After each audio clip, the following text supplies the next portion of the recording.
والصديقين والشهداء وعلى جميع عباد الله الصالحين لا سيما على أشرف الأنبياء حبيبنا أبي القاسم اللهم صل على محمد وعلى آله الأطيبين الأطهرين الهداة المهديين بهم نتولى ومن أعدائهم نتبرأ إلى الله أما بعد قال الله تبارك وتعالى في محكم كتاب الكريم ومبرم خطاب العظيم وقوله الحق وهو أصدق القائلين قل لا أسألكم عليه أجرا إلا المودة في القربى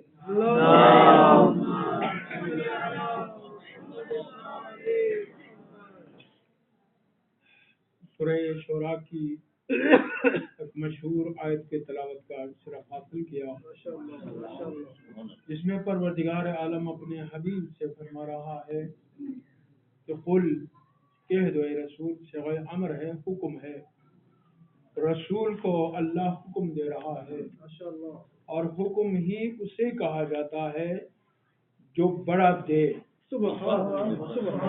چھوٹا کوئی کسی کو کچھ کہتا وہ حکم نہیں ہوتا۔ حکم کے لیے شرط ہے کہ جو حکم دے رہا ہے وہ بڑا ہونا چاہیے، اور ظاہر ہے کہ اللہ جو حکم دے رہا ہے اپنے حبیب کو وہ اللہ اکبر کی اس بلندی سے حکم دے رہا ہے۔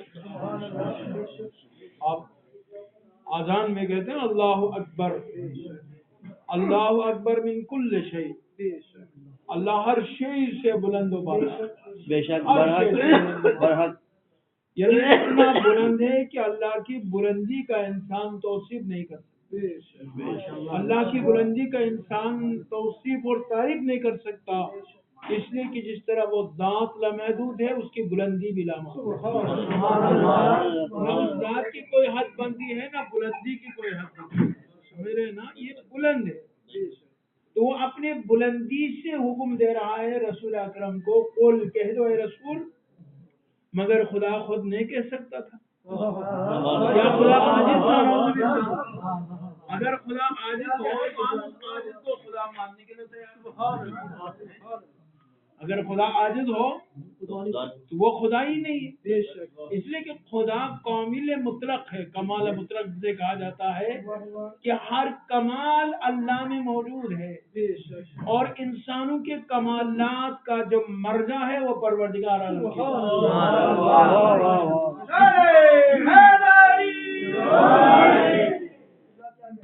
کسی کو کوئی کمال ملا ہے تو اللہ کا دیا ہوا کمال ہے۔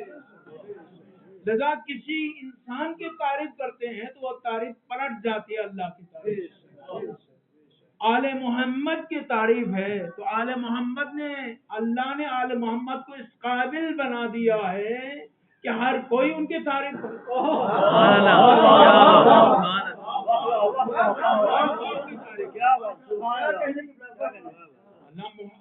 حضور محمد ہے نا، محمد یعنی محمد وہ ذات ہے، وہ ہستی ہے جس کی تعریف پروردگار عالم کر رہا ہے۔ حالانکہ جتنی کمالات محمد میں ہے وہ ساری کمالات اللہ کی عطا کردہ ہے۔ بے شک ذاتی طور پر کچھ بھی نہیں ہے، انسان محتاج ہے نا اللہ کی طرف، موجود ہونے میں بھی محتاج ہے خدا کی طرف، اور زندگی کو باقی رہنے میں بھی اللہ کی طرف محتاج ہے، اور باقی رہنے میں بھی اللہ کا محتاج ہے۔ تو لذا ارشاد فرما رہا ہے، میں مختصر کر لوں گا کہ قل لا اسألکم علیہ اجرا، اے رسول کہہ دو ان سے کہو، ہاں یہ بھی بتا دو کیوں اللہ نے رسول کو وسیلہ قرار دیا کہنے میں۔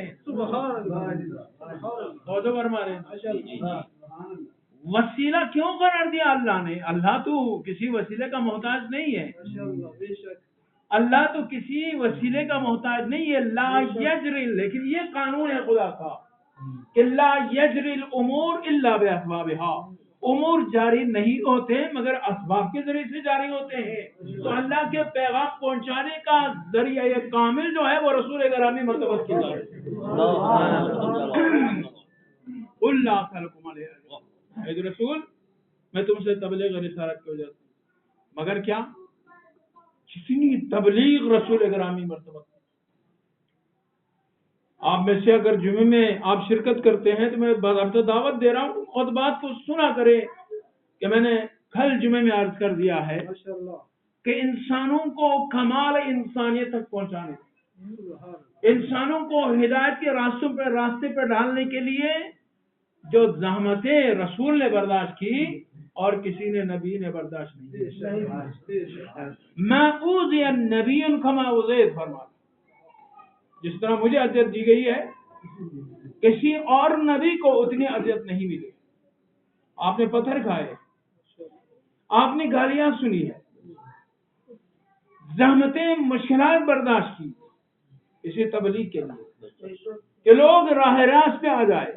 ٹھیک ہے، لوگ راہ راست پہ آ جائے، ہدایت کے راستے کو اپنائے، ہدایت کے راستے کو اپنائے. اب ظاہر ہے کہ ہدایت کے راستے پہ چل کر انسان کمال حاصل کر لیتا ہے. بے شک بے شک برحق. ہدایت کے راستے کو چھوڑے تو کمال کیا ہے؟ وہ جہنم میں جائے گا، بے شک. اور جہنم میں جانے والا کبھی کامل ہوتا ہی نہیں ہے، وہ تو ہمیشہ ناقص ہی رہتا ہے. بے شک برحق. کامل ہونے کے لیے لازمی ہے وہ ہدایت کے راستے پہ آ جائے.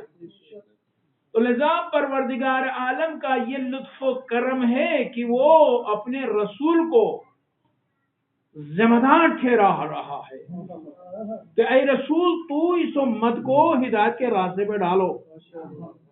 اور ہدایت کا راستہ کون سا ہے؟ ہدایت کا راستہ ہے، آپ کو کوئی ہدایت کا راستہ نظر آتا ہے؟ راستہ یہ مین بازار سے جو شارع مصطفیٰ گزرتا ہے یہ تو ہمیں نظر آتا ہے. جی ٹی روڈ تو ہمیں نظر آتا ہے، جی ٹی روڈ نظر آتا ہے، لیکن کیا اللہ کا اس طرح کا کوئی راستہ ہے جی ٹی روڈ کی طرح، شارع مصطفیٰ کی طرح؟ اس طرح کوئی ہو سکتا ہے؟ وہ راستہ کون سا ہے؟ جس راستے پہ رسول ڈال رہے ہیں امت کو، وہ کون سا راستہ ہے؟ وہ کون سا راستہ ہے؟ اہدنا الصراط المستقیم. صراط مستقیم کی ہدایت فرما، پھر وہی بات مبہم رہ گئی نا، وہ صراط مستقیم کون سا؟ وہ سیدھا راستہ کون سا؟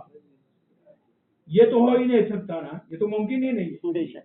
اس شیخ راحت صاحب مجلس کے لیے سب کو دعوت دے اور گھر کا ایڈریس نہ بتائے. شیخ راحت صاحب مجلس کا اعلان تو جمعے میں کرا دیں مگر گھر کا ایڈریس نہ بتائے تو مجلس میں کیسا آئیں گے؟ تو خدا بند عالم جو یہ کیسا ہو سکتا ہے کہ وہ دعوت کا اہتمام کرے، سعادت کا راستہ بتا دے، لیکن راستے کی تعین نہ کرے کہ کون سا راستہ صراط مستقیم ہے اور کون سا راستہ ہدایت کا راستہ، کون سا راستہ ہدایت کا راستہ. سبحان اللہ. مسلمان ہر کوئی کہتا ہے جس پہ میں کر رہا ہوں وہی صراط مستقیم. مسلمانوں کے جو 73 فرقے ہیں نا، ہر فرقہ یہی کہتا ہے جس راستے کو میں نے اپنایا ہے وہی راستہ صراط مستقیم، وہی راستہ ہدایت کا راستہ ہے. انسان معصوم تو نہیں ہے نا، انبیاء کے علاوہ معصومین کے علاوہ کوئی معصوم ہے ہی نہیں. جھوٹ بھی بول سکتا ہے اپنے اقتدار کے لیے، شہرت کے لیے کہ تو میرا راستہ ٹھیک ہے. انانیت تو ہے نا انسان میں، بے شک. آنا ہے نا، یعنی میں، یہ میں ہے کہ جو انسان کو صراط مستقیم سے ہٹا دیتا. میں جو ہے اس کو آنا کہا جاتا ہے، یہ صراط مستقیم سے انسان کو ہٹا دیتا ہے. تو ہر کوئی کہتا ہے کہ جس راستے پہ میں جا رہا ہوں وہ راستہ درست ہے اور تمہارا راستہ خراب ہے. تو ظاہر ہے کہ جس نے انسان کو پیدا کیا ہے اور خدا ارشاد فرما رہا قرآن مجید میں، ہم نے ہر شے کو پیدا کیا اور پھر اس کے لیے ہدایت کا راستہ بھی بتا دیا. تو وہ کون سا راستہ ہے جس میں چل کر انسان اللہ تک پہنچتا ہے؟ وہ کون سا راستہ ہے؟ ہاں، سورہ شورا کی آیت ہے کہ قل لا اسألکم علیہ اجرا الا المودۃ فی القربى، میں تم سے تبلیغ اور رسالت کی اجرت نہیں چاہتا مگر دل قربا کی محبت. کیا محبت اہل بیت صراط مستقیم ہے؟ کیا محبت اہل بیت ہدایت کا راستہ ہے؟ ہاں پھر ہم قرآن سے پوچھیں گے نا، ماشاءاللہ قرآن ہمیں بتا رہا ہاں محبت اہل بیت صراط مستقیم ہے، ہدایت کا راستہ محبت اہل بیت ہے۔ ماشاءاللہ سورہ فرقان میں ارشاد ہوا ماشاءاللہ قل ما اسألكم علیہ من اجر الا من شاء يتخذ الى ربه سبیلا، کہہ دو اے رسول میں تم سے تبلیغ رسالت کی اجرت نہیں چاہتا مگر ان سے چاہتا ہوں کہ جو اللہ تک پہنچنے کے لیے راستے کے تلاش میں رہتے ہیں، اور یہی تو راستہ ہے، یہی تو راستہ ہے۔ محمد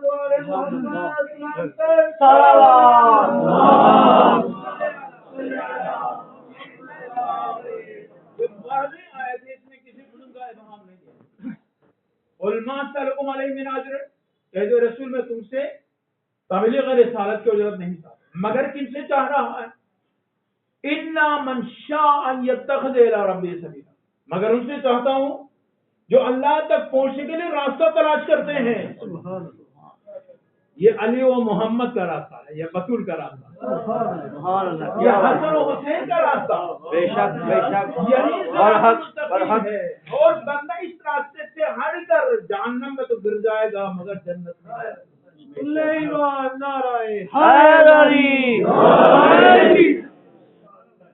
توجہ فرما رہے ہیں نا، دین اسی میں ہے، بے شک برحق، راستہ یہی ہے، دین یہی ہے، لیکن انسان محبت کے تقاضوں کو سمجھے۔ محبت کیا ہے؟ کیا واہ واہ، آیت اللہ حبیب اللہ ہوئی، میں کتاب کا حوالہ دے رہا ہوں، آیت اللہ حبیب اللہ ہوئی، اس نے شرح نہج البلاغہ منہاج البلاغہ میں ایک حدیث نقل کی ہے۔ حدیث یوں ہے، دیکھو قرآن مجید کی آیت کو آپ پڑھ لیں، آپ سمجھیں گے کہ اس حدیث کا معنی و مفہوم کیا ہے، پھر معلوم ہوگا کہ محبت اہل بیت کیا۔ اس میں ارشاد ہے، یعنی قرآن کی آیت ہے جس میں ارشاد ہوتا ہے وَلَوْ أَنزَلْنَا هَذَا الْقُرْآنَ عَلَى جَبَلٍ لَرَأَيْتَهُ خَاشِعًا مُتَصَدِّعًا مِنْ خَشْيَةِ اللَّهِ، اگر ہم اس قرآن کو کسی پہاڑ پہ نازل کرتے یعنی تو پہاڑ خشیت الہی سے ریزے ریزے ہو جاتا۔ خشیت کہتے ہیں خوف الہی سے ریزے ریزے ہو جاتا اگر انسانی شعور پہاڑ کو ہم دے کر نازل کرتے۔ انسانی شعور، ابھی شعور نہیں ہے پہاڑ، شعور نہیں ہے پہاڑ میں، اگر پہاڑ کو انسانی شعور دے کر آیت کو نازل کرتے تو پہاڑ ریزے ریزے ہو جاتا۔ اب پھر آیت اللہ ہوئی، حدیث میں غلط فرماتے ہیں کہ محبت اہل بیت اگر کسی پہاڑ پر لازم قرار دیا جاتا تو وہ پہاڑ ریزے ریزے ہو جاتا۔ بے شک بے شک، اس لیے کہ یہ محبت اہل بیت ایک نور ہے، یہ محبت اہل بیت ایک نور ہے، جس دل میں یہ نور روشن ہو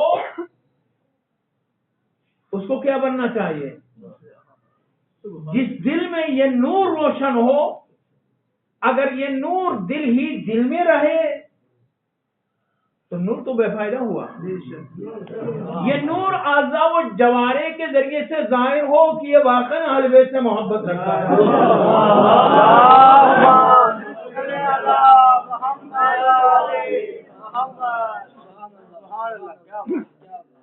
اور ارشاد ہوتا ہے ان لوگوں سے کہو قل لا اسألکم علیہ اجرا الا المودۃ فی القربى، کہہ دو میں تم سے تبلیغ رسالت کی اجرت نہیں چاہتا مگر ذی القربیٰ کی محبت کے۔ بتا دیا محبت نور ہے، محبت ایمان ہے، محبت تقویٰ، بے شک، محبت صراط مستقیم ہے، محبت کمال کا راستہ محبت ہے۔ بے شک، لیکن یہ محبت دل ہی دل میں نہ رہے، اعضاء و جوارح کے ذریعے اس کی محبت ظاہر ہو۔ جس طرح ابو ذر کے اعضاء و جوارح سے محبت ظاہر ہوتی تھی، عمار کی اعضاء و جوارح سے محبت ظاہر ہوتی تھی، ظاہر ہو جائے۔ لذا ارشاد ہوا قل لا اسألکم علیہ اجرا الا المودۃ۔ اور اس کا فائدہ کیا رسول؟ رسول کو تو اس کا کوئی فائدہ نہیں ہوا نا، رسول کو اس کا فائدہ کیا ہے؟ فائدہ کچھ نہیں ہوا، لیکن اللہ ارشاد فرما رہا ہے دیکھو میں تم سے جو اجر رسالت طلب کر رہا ہوں اس اجر کا فائدہ نہ مجھے ہے نہ رسول کو ہے، میرے حبیب کو نہیں ہے، اس اجر کا فائدہ تمہیں ہے جو تم سے اجرت طلب کر رہا ہو۔ سورہ سبا قل ما سألتكم من اجر فهو لكم، کہہ دو رسول جو اجرت میں تم سے طلب کرتا ہوں اس کا فائدہ تمہارے لیے ہے، فهو لكم تمہارے لیے۔ اور پھر ارشاد ہوا، عرض ہو چکا کہ محبت اہل بیت صراط مستقیم ہے، محبت اہل بیت راہ کمال ہے، محبت اہل بیت سعادت ہے، دنیاوی اور اخروی دونوں ہے۔ لیکن کیا ہے؟ یہی تقویٰ ہے، یہی اطاعت خداوندی ہے۔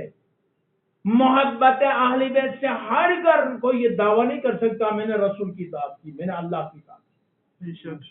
نہیں، اللہ اور رسول کی اطاعت اسی میں، کیونکہ محبت فقط ایک کیفیت نہیں ہے، محبت ایک نور ہے جو انسان کے اعضاء و جوارح سے تعلق ہوتا ہے، اور یہ نور ہے جو انسان کو صراط مستقیم پہ چلنے کے لیے چراغ ہے، چراغ ہے نا، چراغ ہے، شک نہیں ہے، جیسے رسول اکرم صلی اللہ علیہ وسلم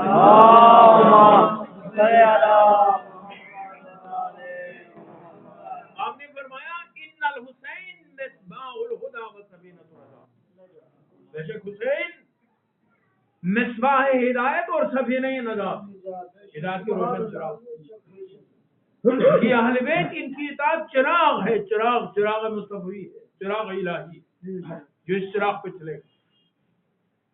عزیزان گرامی قدر تمام تر خوبیاں تو اسی میں ہے۔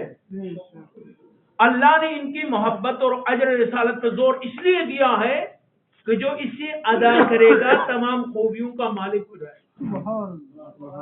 تقویٰ ادھر سے ملتا ہے، ہدایت ادھر سے مل جاتی ہے۔ لذا قرآن مجید سورہ بقرہ ہے ظاہرا ارشاد ہوتا ہے لیس البر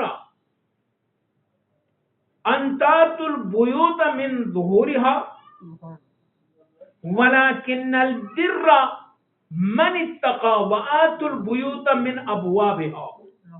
اب میں لفظ کا ترجمہ کروں، لیس البر، قرآن کہہ رہا ہے خوشی نیکی ہے نہیں ہے، نیکی کیا ہے؟ نیکی بتا رہا ہے لیس البر ان تاتوا البیوت من ابوابها، لیس البر ان تاتوا البیوت من ظہورها، نیکی یہ نہیں ہے کہ تم گھروں میں داخل ہو جاؤ چھتوں کے ذریعے سے، دیواریں فلاں کے داخل ہو جاؤ، بھائی ہر گھر کا ایک تقدس ہوتا ہے نا، اور مقدس انسان اسے کہا جاتا ہے کہ دروازے سے داخل ہو جائے۔ بالکل بالکل بالکل توجہ کر رہے ہیں کہ مقدس اور شریف اسے کہا جاتا ہے، اس لیے کہ شریف ہی تو مقدس ہوتا ہے، یہ تو ہو ہی نہیں سکتا کہ شریف ہو مقدس نہ ہو، کہ شرافت یہ ایک انسان دروازے سے داخل ہو جائے، دروازہ کھٹکھٹا کے داخل ہو جائے، اذن طلب کر کے داخل ہو جائے۔ اب قرآن کہہ رہا ہے لیس البر ان تاتوا البیوت من ظہورها، نیکی یہ نہیں ہے کہ تم گھروں میں داخل ہو جاؤ چھتوں کے ذریعے سے، ولکن البر من اتقى، نیکی ہے کہ تم تقوی الہی انتخاب کرو، اور تقوی الہی کیا ہے؟ وآتوا البیوت من ابوابها، گھروں کے دروازوں کے ذریعے سے داخل ہونا، یہی تو تقوی ہے، یہی تو تقوی ہے۔ تو رسول نے فرمایا انا مدینۃ العلم وعلی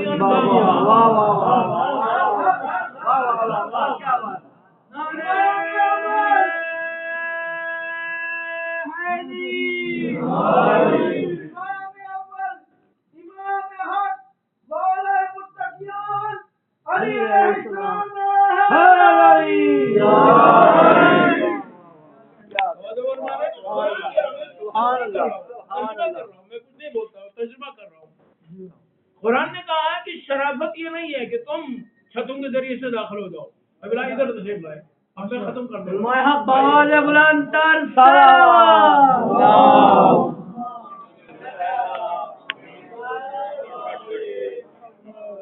نعرہ تکبیر، اللہ اکبر، نعرہ رسالت،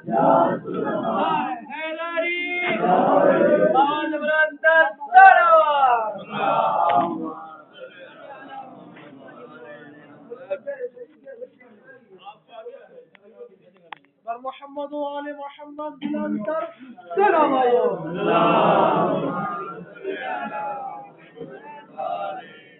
میں موضوع کو انتہائی اختصار کے ساتھ سمیٹتے ہوئے آگے بڑھ رہا ہوں. صاحب تشریف لا چکے ہیں, مثلاً دارو کی وجہ سے آئے ہیں اور محمد وآل محمد سلام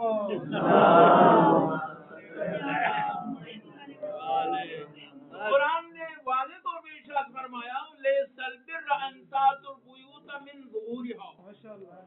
نیکی یہ نہیں ہے کہ تم لوگوں کے گھروں میں داخل ہو جاؤ چھتوں کے ذریعے سے. یہ شرافت کا کام نہیں ہے, یہ شریف بندوں کا نہیں ہے. یہ کس کا کام ہے؟ یہ چوروں کا کام ہے, یہ ڈاکوؤں کا کام ہوتا ہے کہ وہ دیوار دروازہ چھوڑ کر دیوار فلاں کے داخل ہو جاتے ہیں. قرآن نے منع کیا اس طرح مت ہو جاؤ. تمہیں دین چاہیے نا, تمہیں صراط مستقیم چاہیے. جو صراط مستقیم پہ چلتا ہے وہ دروازے سے آتا ہے اور دروازہ کھٹکھٹا کے آ جاتا ہے. وَآتُوا الْبُيُوتَ مِنْ أَبْوَابِهَا, اور نیکی اور تقوی یہ ہے کہ دروازوں کے ذریعے سے گھروں میں داخل ہو. اور رسول نے واضح طور پہ فرمایا انا دار الحکمت وعلی بابها, میں حکمت کا گھر ہوں اور اس کا دروازہ ہے. بے شک ایک مثال ہے. پھر اور میں آگے بڑھاتا ہوں انا دار الدین وعلی بابها, انا دار الاسلام وعلی بابها, میں اسلام کا گھر ہوں اور علی اس کا دروازہ ہے. انا دار الایمان وعلی بابها, کہ میں ایمان کا گھر ہوں علی اس کا دروازہ ہے. نعرہ تکبیر نعرہ رسالت نعرہ حیدری حسینیت یزیدیت آواز بلند تر سلام.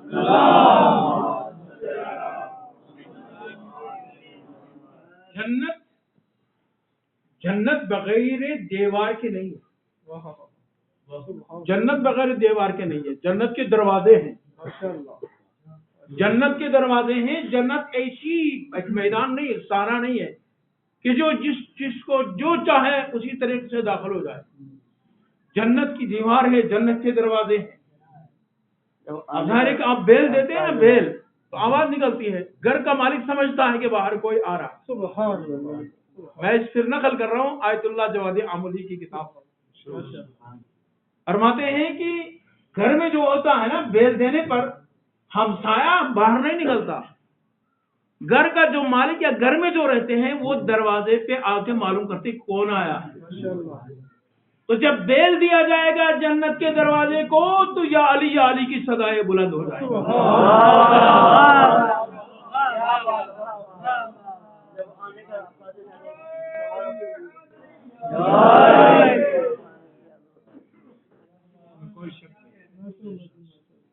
فضائل علی بن ابی طالب, فضائل اہل بیت انسانی سوچ سے ماورا ہے. حضرت پھر ایک حدیث نقل کرو امام جعفر صادق علیہ السلام.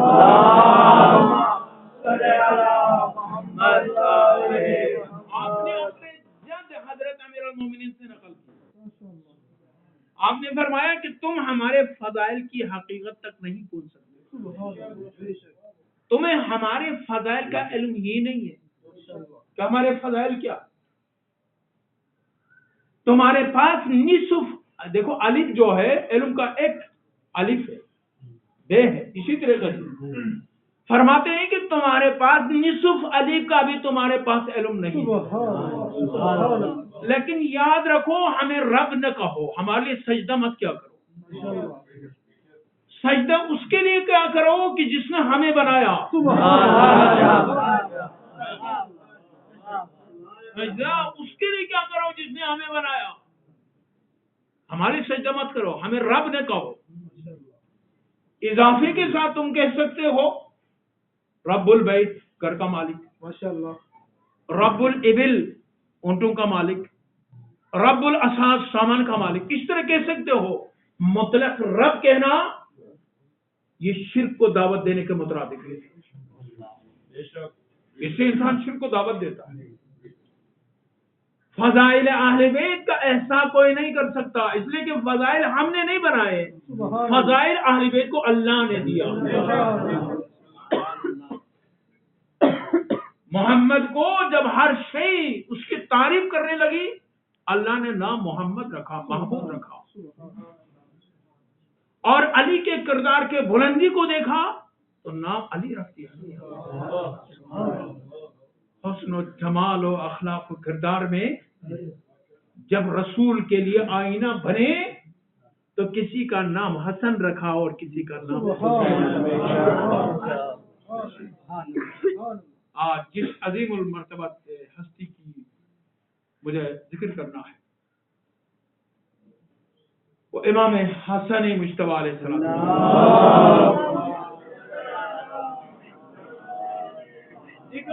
ہم علی اہل بیت سے کیا چاہتے ہیں؟ ہم اہل بیت سے نوکری چاہتے ہیں، ہم اہل بیت سے سٹ جانے والی خوراک چاہتے ہیں، سٹنے والی خوراک چاہتے ہیں، ہم اہل بیت سے شہرت چاہتے ہیں، اعلیٰ پوسٹ چاہتے ہیں، لیکن جو محب اہل بیت ہوتا ہے صحیح ایمانوں میں وہ یہ جلدی گزرنے والی دنیا کو نہیں چاہتا۔ 25 پیادہ پاں اپنے حج کیے امام حسن مشتبہ، 25 پیادہ گھوڑے آپ کے ارد گرد چلتے تھے، آپ گھوڑے پہ سوار ہوئے بغیر، اب وہ روب اور وہ جلال تھا کہ اگر کوئی گھوڑے پہ سوار ہو کر حسن ابن علی کو دیکھتا فوراً گھوڑے سے اترتا، وہ بھی امام کے ساتھ پیدل سفر کرتا۔ آپ نے قنبر سے فرمایا، جا رہے تھے آپ مکہ کی طرف، قنبر سے فرمایا کہ قنبر جاؤ فلان جگہ پہ، راستے میں ایک دیہاتی عرب تجھے ملے گا، دیہاتی عرب، گرمی کی شدت نے اس کا رنگ اڑا دیا ہے، عرب میں زیادہ گرمی پڑتی ہے، سارا ہے، دیہاتی ہے، آپ اس کے پاس ایک تیل ہے، وہ تیل لے لو تاکہ میں پاؤں پہ ملوں۔ پاؤں مرم ورم کر چکے تھے، وہ آگے بڑھا، دیکھا کہ وہ دیہاتی آ رہا ہے جن اوصاف کے ساتھ امام نے فرمایا تھا، وہ دیہاتی آنے لگا۔ اس نے کہا کہ مجھے وہ تیل چاہیے۔ کہنے لگا وہ تیل کیا کرو گے؟ کہا کہ مولا فرزند زہرا، فرزند رسول کو ضرورت ہے۔ دیہاتی نے کہا وہ تو میرا مولا ہے، میں یہ دینار یہ درہم تم سے نہیں لوں گا، یہ لے جاؤ۔ کہا نہیں، آپ کو لینا ہوگا، ان کا حکم ہے۔ اس کو لے کے جاتے ہیں اور 10 بوسی قدم بوسی کے بعد دیکھو ایک دیہاتی عرب کے دل میں کیا ہے، ایک دیہاتی عرب امام معصوم سے کیا سوال کرتا ہے؟ اگر دیہاتی عرب امام معصوم سے مٹی سونے کی صورت میں تبدیل ہو کے چاہے تو امام ولایت تکوینی سے انہیں سونا بناتا ہے، لیکن دیہاتی عرب کو نہ مال چاہیے نہ دولت چاہیے، وہ کیا کہتا ہے؟ دیکھو محبت اہل بیت کے اثرات، کیا محبت ہونی چاہیے دل میں، کیسی ہونی چاہیے، اور اس کے نتائج اور اثرات کیا ہونے چاہیے۔ پوچھا کہ مولا جب میں گھر سے نکلا تھا تو میری بیوی حاملہ تھی، آپ دعا فرمائے کہ خدا مجھے ایسی اولاد عطا فرمائے جو آپ کا محب ہو اور ولد صالح ہو۔ سبحان اللہ،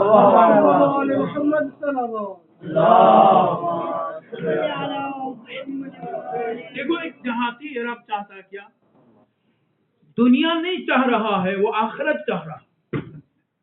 کہتا مجھے ایسی اولاد خدا عنایت فرمائے کہ وہ آپ کا محب ہو،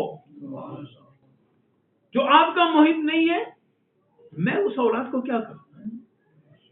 یہی تو میرا سرمایہ ہے۔ اولاد والدین کے لیے سرمایہ ہوتی ہے، لیکن نافرمان اولاد والدین کے لیے سرمایہ نہیں ہے، فرمان بردار اولاد والدین کے لیے سرمایہ ہے۔ تو والد اولاد تب فرمان بردار ہو جاتی ہے کہ جب نور ایمان محبت محمد و آل محمد جلوگر ہو جائے، ادا ہو جائے۔ آپ کے جو کمالات اور فضائل ہے ظاہر ہے کہ رات گزر جائے گی اگر ہم بتانے، آپ پھر سفر میں تشریف لے جا رہے تھے، ایک خوش درخت کے تنے کے ساتھ سہارا لے کر تشریف فرما تھے، تو کسی نے کہا کاش، بے موسم ہے، موسم نہیں ہے، کھجوروں کا موسم نہیں ہے، کسی نے کہا کاش یہ درخت سبز ہوتا، اس کو کھجور لگتے ہیں، خرما لگتے، ہم اس سے اٹھا لیتے، فائدہ اٹھا لیتے۔ تو امام حسن مجتبی علیہ السلام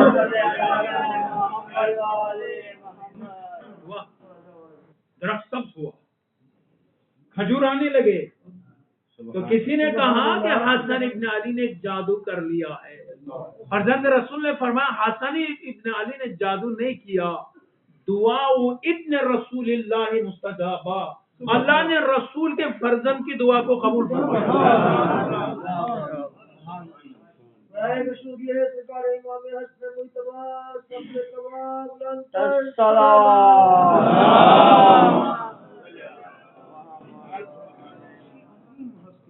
جن کی عظمت تک انسان تصور نہیں کر سکتا، انسانی فکر کی پرواز نہیں ہو سکتی اس عظیم المرتبہ کہ رسول اکرم نے فرمایا نا کہ اللہ نے ہر ایک کی نسل کو اسی کے پشت سے قرار دیا ہے، اور اللہ نے میری نسل کو علی کے پشت سے قرار دیا۔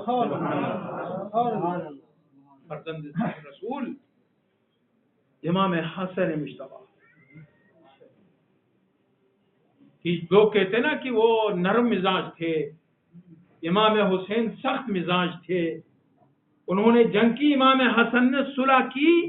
اب ان مسائل پہ گفتگو جو ہے اس کے لیے ٹائم نہیں ہے کہ امام مزاجوں کے تابع نہیں ہوتے، یہ ہستیاں مزاجوں کے تابع نہیں ہوتی، مزاج ان کے تابع، مزاج ان کے تابع ہے۔ قرآن کہہ رہا وما تشاؤون الا ان یشاء اللہ، یہ نہیں چاہتے ہیں مگر وہی چاہتے جو پروردگار اللہ۔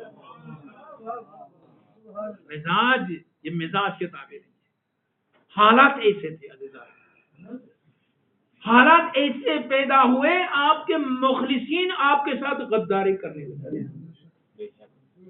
جیسے عبید اللہ ابن عباس جیسے مخلص چچزاد غداری کرے، لیکن جنہوں نے بھی ائمہ اطہار سے غداری کی، دنیا کے خاطر انہیں دنیا نہیں ملی اور دنیا میں ذلیل و خوار ہو رہے۔ آج بھی وہی بچپنے میں وحی الہی کا مطالعہ فرمایا کرتے، مسجد میں جب رسول گرامی مرتبہ خطبہ دیتے تھے، یہ چھوٹا سا بچہ تھا مسجد نبوی میں، اور جیسے رسول اکرم فرمایا کرتے تھے آ کر اپنے مادر گرامی فاطمہ زہرا کو بتاتے، ایک دن یہ تمام واقعات صدیقہ طاہرہ حضرت امیر کو بتایا کرتی تھی، تو پوچھا کون آپ کو بتاتا ہے یہ سارا؟ تو مولا فرمانے لگے، صدیقہ طاہرہ فرمانے لگی کہ میرا فرزند، آپ کا فرزند حسن بتاتا ہے۔ اب دیکھو، ایک دن مولا کائنات حجرے میں کہیں چھپ گئے، امام حسین امام حسن علیہ السلام تشریف لائے، گھر میں داخل ہوئے اور بتانا چاہ رہے تھے مادر گرامی کو، زبان میں لکنت پیدا ہو، بول نہیں سکے، لکنت پیدا ہوئی، تو فرمانے لگے مادر گرامی یہاں مجھ سے کوئی بڑا کوئی بزرگ چھپا ہوا ہے جس کی وجہ سے میں بول نہیں سکتا، اس کی وجہ سے میں بول نہیں سکتی، کوئی بڑا بزرگ ہوتا ہے اس کے موجودگی میں بولنا جو ہے وہ انسان کے لیے دشوار ہوتا ہے۔ آپ کی سیرت، آپ کا کردار سیرت رسول گرامی مرتبہ، کردار رسول گرامی مرتبہ ہے۔ اولنا محمد، آخرنا محمد، کلنا محمد، یہ نام کے اعتبار سے نہیں ہے، خاندانی حوالے سے نہیں ہے، یہ کردار و عمل کے اعتبار سے، کہ جو کردار محمد کو دیکھنا چاہتا ہے وہ حسن ابن علی کے کردار۔ حسن کو بادشاہ خاصوان کہتے ہیں، حسن کو بادشاہ خاصوان کہتے ہیں، نبی کا نائب و قائم مقام کہتے ہیں، اور دلیل ایک ہی کافی ہے ان کی عظمت میں، انہیں حسین بھی اپنا امام کہتے ہیں.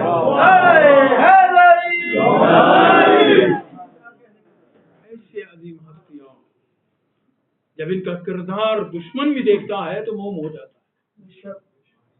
ایک شخص شام سے آیا اور مدینے میں داخل ہوا.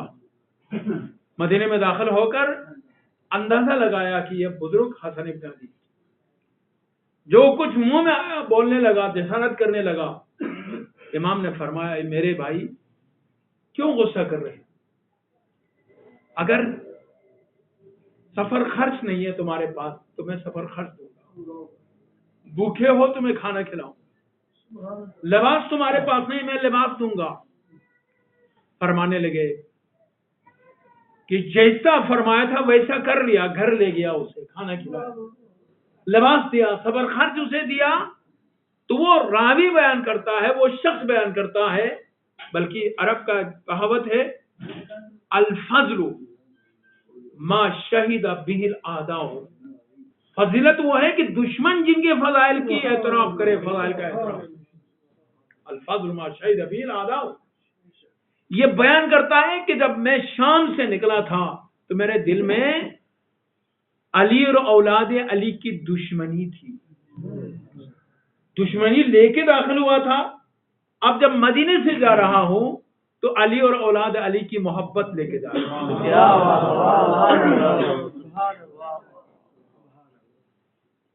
بے وفا زمانہ نے بے وفا کیا، وفا آپ کے ساتھ نہیں کیا، آپ کے دوستوں نے آپ کے ساتھ وفا نہیں کیا. صلح پہ آپ مجبور ہو گئے. اگر شرائط صلح پر معاویہ عمل کرتا تو فتح حسن ابن علی کی، فتح حسن ابن علی کی. لیکن حالات یہاں تک پہنچ چکے تھے. رسول کا فرزند جس کے لیے رسول کبھی سواری بنتا تھا، جس کو وہ اپنے دوش پہ سوار کر کے مدینے کی گلی گوچوں میں پھرایا کرتے تھے، اور جو محبت اولاد زہرا کو رسول گرامی مرتبہ سے تھی اس کی مثال نہیں ملتی. دیکھو امام حسن مجتبی علیہ الصلوۃ والسلام کہ جس ماں نے چکیاں پیس پیس کے اپنے فرزند کو پالا تھا، ادھر سے رسول کا وصال ہوتا ہے. رسول بستر بیماری پہ پڑے ہیں، غشی پہ غشی طاری ہے.